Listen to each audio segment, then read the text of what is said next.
બહારનું mineral water પીતા હોય તો સાવધાન થઈ જજો। અમે આવું એટલા માટે કહી રહ્યા છીએ કે આ દ્રશ્યો જુઓ। દ્રશ્યો જોઈને તમને અંદાજો આવી ગયો હશે કે આ મિનરલ વોટરની બોટલમાં કંઈક વિચિત્ર દેખાઈ રહ્યું છે। પાલનપુરમાં મિનરલ વોટર બોટલમાં સાપ જેવું જળચર જોવા મળ્યું। પીવાની પાણીની બોટલમાં જળચર પ્રાણી દેખાતા મહિલા પણ ચોંકી ઉઠ્યા।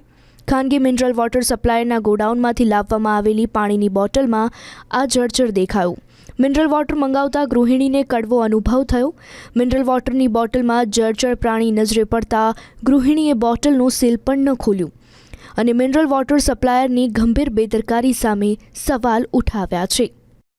દોઢ વર્ષથી લઈએ છીએ પાણી વિસ્ટેરી મહેન્દ્રભાઈ ચૌધરી છે એમના જોડેથી એ લઈએ છીએ, પણ આજે બોટલ મૂકીને ગયા એટલે એમાંથી સાપનો કણો દેખાડો તો આજુબાજુવાળાને દેખાડ્યો, ખોલ્યો નહીં। મેં બોટલ નહીં ખોલી કેમ કે એમાં દેખાતો જ હતો, પૂણા ફૂટ જેટલો દેખાતો હતો। પછી ખોલી નહીં બોટલ, હાફનો કણો અંદર। પછી એ લઈ પેલા આવ્યા, એ બોટલ લઈ ગયા।